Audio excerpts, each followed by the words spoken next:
प्रिय विद्यार्थियों, हम नीति शतकम का अध्ययन कर रहे थे। पिछले वीडियो के अंतर्गत हमने 48 तक पद्यों का अध्ययन किया था। आज के इस वीडियो में हम उसके आगे के प्रसंग का अध्ययन करेंगे। जैसा कि पूर्व वीडियो में हमने अध्ययन किया था कि धन के विषय में कवि के द्वारा बताया जा रहा है कि धन जिसके पास है उसके लिए संपूर्ण पृथ्वी तिनके के समान तुच्छ होती है। धन ही वस्तु की कीमत को बढ़ाता है, वस्तु की अपनी कोई कीमत नहीं होती है।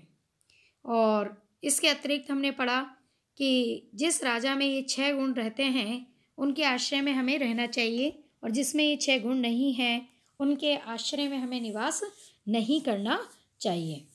अब आगे भर्तृहरि जी कहते हैं कि व्यक्ति को जो धन है वह उसके भाग्य से प्राप्त होता है। उसी का यहाँ वर्णन किया गया है। यद धात्रा निज भाल पट्ट लिखितम स्तोकम महत्वाधनम तत्प्राप्नोति मरुस्थले अपि नित्राम मेरो चेनातो अधिकम तदधीरो भव वित्वत्सु कृपणाव्रति व्रथा मा क्रथा कूपे पश्य पयोनिधौ अपि घटो गृह्णाति तुल्यम जलम। अर्थात कहने का भाव यह है कि व्यक्ति के भाग्य में जो लाभ हानि है वह उसे उसके अनुरूप ही प्राप्त होती है। यानी भाग्य में लिखे हुए को कोई नहीं परिवर्तित कर सकता है, कोई नहीं बदल सकता है। इसी को स्पष्ट करते हुए कवि कहते हैं कि धात्रा सृष्टिकर्ता ब्रह्मा ने स्तोकम कम महत्वा अथवा अधिक यत धनम जो धन निज भाल पट लिखितम अपने ललाट फलक पर लिखितम लिख दिया है।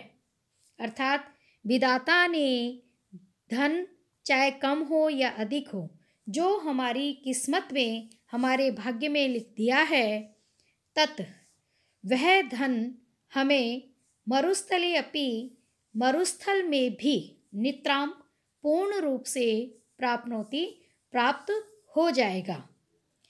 और अतः अधिकम इससे अधिक मेरौचे सुमेरु पर्वत पर भी प्राप्त नहीं होगा।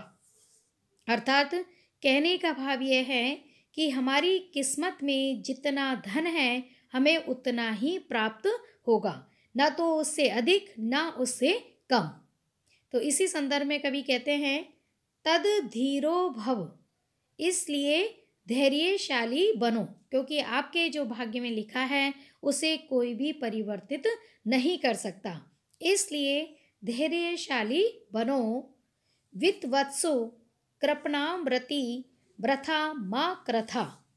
वित्वत्सु अर्थात धनवानों के विषय में कृपणाव्रति दीन प्रवृत्ति को व्रथा व्यर्थ में ही मा क्रथा मत अपनाओ। अर्थात जो आपके भाग्य में लिखा है वही धन आपको प्राप्त होगा, इसलिए व्यर्थ में ही धनवानों के प्रति, धनवानों के समक्ष दीन प्रवृत्ति को मत अपनाओ। कूपे पश्य पयोनिधौ अपि घटो गृह्णाति तुल्यम जलम। पश्य देखो, घटः घड़ा या कलश, कूपे कुएं में से भी, पयोनिधौ अपि और समुद्र से भी, तुल्यम जलम गृह्णाति समान ही जल को ग्रहण करता है। अर्थात कहने का मूल भाव यही है कि जिस प्रकार एक घड़े को चाहे आप कुएं में डाल दीजिए चाहे आप समुद्र में डाल दीजिए, तो जितना उसकी माप है, जितना उसका परिमाप है, वह उतने ही जल को ग्रहण करता है। तो उसी प्रकार व्यक्ति के भाग्य में जो ईश्वर के द्वारा कम या अधिक धन लिख दिया गया है वही उसे प्राप्त होगा। और वह धन चाहे वह जंगल में चला जाए, मरुस्थल में चला जाए, तो भी उसे प्राप्त हो जाएगा। और उससे अधिक धन वह यदि धनवानों के मध्य भी स्थित रहेगा तो उसे प्राप्त नहीं होगा। तो इसलिए जो भाग्य में लिखा है उसे कोई परिवर्तित नहीं कर सकता। इसलिए किसी भी व्यक्ति को कभी भी धनवान के सामने याचना की प्रवृत्ति को नहीं अपनाना चाहिए, धैर्य रखना चाहिए, धैर्य धारण करना चाहिए। जो उसके भाग्य में लिखा है वह उसे अवश्य ही प्राप्त होगा। अब यहाँ कवि के द्वारा दुर्जन पद्धति का वर्णन करते हुए दुर्जन व्यक्ति के दुर्गुणों का वर्णन किया जा रहा है। अकरुणत्वम अकारण विग्रह परधने परयोषिति च स्पृहा सुजन बंधु जनेषु असहिष्णुता प्रकृति सिद्धम इदम ही दुरात्मनाम। अर्थात दुर्जन व्यक्ति में क्या क्या दुर्गुण होते हैं उनका यहाँ वर्णन करते हुए कवि कहते हैं अकरुणत्वम अर्थात करुणा विहीनता, निर्दयता, अकारण विग्रह बिना किसी कारण के लड़ाई झगड़े करना, परधने दूसरों के धन पर, परयोषिति च और दूसरों की स्त्री की स्प्रियः कामना करना, यानी दूसरे के धन के प्रति लोभ रखना, दूसरी पराई स्त्री को देखना, पराई स्त्री की मन में कामना करना। सुजन बंधु जनेषु सज्जन और अपने बंधु बांधवों के प्रति असहिष्णुता, असहनशीलता, इदम यह दुरात्मा नाम दुर्जन व्यक्तियों में प्रकृति सिद्धम स्वभाव सिद्ध दुर्गुण पाए जाते हैं, दुर्गुण विद्यमान होते हैं। अर्थात कहने का भाव यह है दुर्जन व्यक्तियों की ये स्वाभाविक प्रकृति होती है कि वह बड़े ही कठोर प्रकृति वाले होते हैं, बिना किसी कारण के लड़ाई झगड़ा करने लगते हैं, दूसरे के धन के प्रति लालच रखने वाले होते हैं, दूसरे की पत्नी की कामना मन में करने वाले होते हैं, सदैव सज्जनों से और बंधु बांधवों को सहन नहीं करते हैं, उनके प्रति ईर्ष्या द्वेष भाव रखते हैं। तो यह सब दुर्जनों में स्वाभाविक दुर्गुण होते हैं। आगे दुर्जनों के ही स्वभाव का वर्णन करते हुए कवि कहते हैं दुर्जनः परिहर्तव्यो विद्यया अलंकृतो अपि सन् मणिना भूषितः सर्पे किम असौ न भयंकरः। प्रस्तुत पद्य के अंतर्गत भर्तृहरि जी कहते हैं कि दुर्जन व्यक्ति चाहे कितना ही विद्या को प्राप्त कर ले, शास्त्र आदि का अध्ययन कर ले, किंतु वह उसे अपने जीवन में नहीं अपनाता है, उसका व्यवहारिक रूप से उसे आचरण में नहीं लाता है, जिसका कि ये दुष्परिणाम होता है कि वह विद्या से अलंकृत होने पर भी सज्जनों के द्वारा मैत्री के योग्य नहीं होता है। ऐसे दुर्जन व्यक्ति की तुलना यहाँ पर मणि से विभूषित सर्प से की गई है।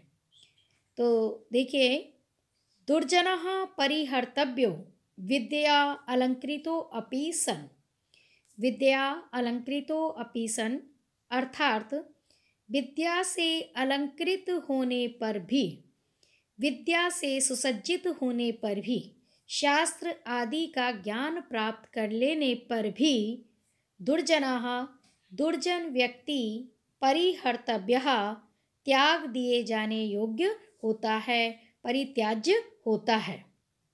मणिना भूषिता सर्पः मणि से विभूषित सर्प असौ यह किम न भयंकरः क्या भयंकर नहीं होता है, क्या यह विषैला नहीं होता है, अर्थात अवश्य होता है।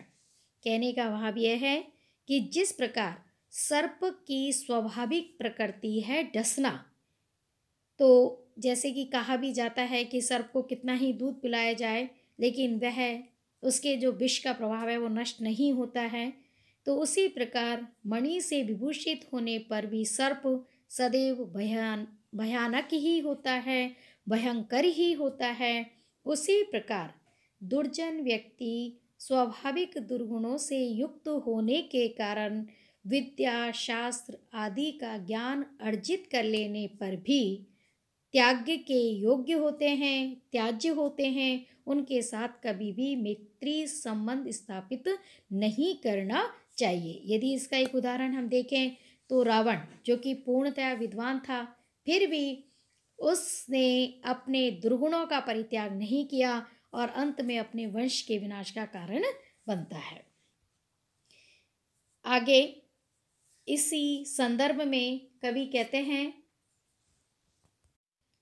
जाड्यम रीमति गण्यते व्रत शुचौ दम्भेः शुचौ केत्वं शूरे निघृणता मुनौ विमतिता दैन्यं प्रिया आलापनी तेजस्विनी अवलिप्तता मुखरता वक्तर्य शक्ति स्थिरे तत्को नाम गुणो भवेत् स गुणीनाम यो दुर्जनैः न अंकितः। इस पद्य में भर्तृहरि जी कहते हैं कि ऐसा सज्जनों का कौन सा गुण है जो कि दुर्जनों के द्वारा कलंकित नहीं किया जाता, अर्थात उनके प्रत्येक गुण में कोई ना कोई अवगुण दुर्जनों को सदैव दिखाई देता है। इसी को यहाँ पर स्पष्ट करते हुए कहते हैं कि दुर्जन व्यक्ति सदैव सज्जनों के गुणों में किस प्रकार दोष देखते हैं, उसी का वर्णन करते हुए यहाँ कहते हैं कि हीमति अर्थात लज्जाशील व्यक्ति में दुर्जन लोग जाड्यम मूर्खता गण्यते गिनते हैं, अर्थात यदि व्यक्ति में लज्जा का गुण है तो उस व्यक्ति को मूर्ख समझते हैं। व्रत शुचौ, व्रत आदि में रुचि रखने वाले, व्रत आदि से पवित्र व्यक्ति को दम्भः पाखंडी मानते हैं, पाखंडी समझा जाता है। शुचौ केत्वम, और पवित्र चरित्र वाले व्यक्ति में केत्वम कपट आचरण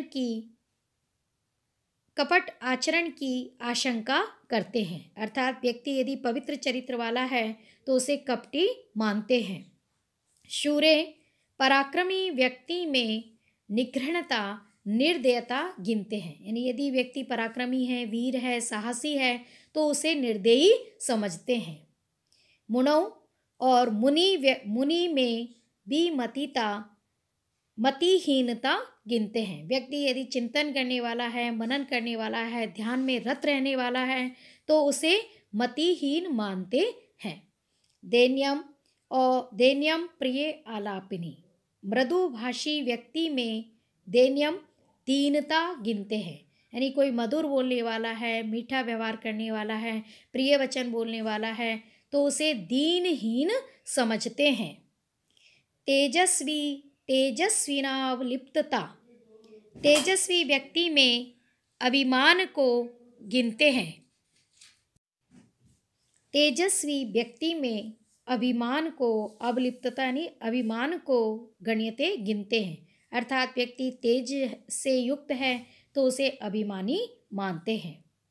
मुखरता वक्तर्य शक्ति, और वाक् चातुर्य से संपन्न व्यक्ति को मुखरता, उसे वाचाल समझा जाता है, और स्थिर शांत स्वभाव वाले व्यक्ति में अशक्ति अर्थात सामर्थ्यहीनता का दोषारोपण किया जाता है, अर्थात वक्तर्य यानी कोई वाक् चातुर्य से निपुण व्यक्ति यदि है तो उसे कहा जाएगा कि ये तो वाचाल है, बहुत अधिक बकवास करने वाला है, बकवादी है, ऐसा माना जाता है। और यदि व्यक्ति शांत प्रकृति वाला है तो उसे समझा जाता है कि तो अशक्ति ही अर्थात सामर्थ्य विहीन है, इसमें किसी काम को करने की सामर्थ्य ही नहीं है।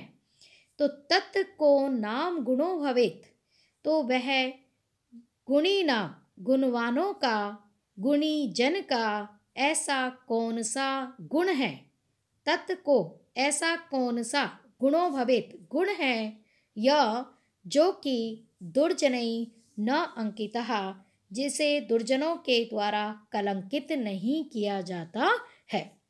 अर्थात कहने का भाव यह है कि दुर्जन व्यक्ति अपनी दुष्ट प्रकृति के कारण सज्जनों के सद्गुणों की सदैव निंदा करते हैं उनमें वह कपटपूर्ण व्यवहार ही देखते हैं, उन्हें निंदापूर्ण दृष्टि से देखते हैं, उनके प्रत्येक व्यवहार की वो आलोचना करते हैं और उनके प्रत्येक गुण को वह दोषारोपित करते हैं। लेकिन दुर्जनों के इस प्रकार के दोषारोपण से सज्जनों को कभी भी विचलित नहीं होना चाहिए।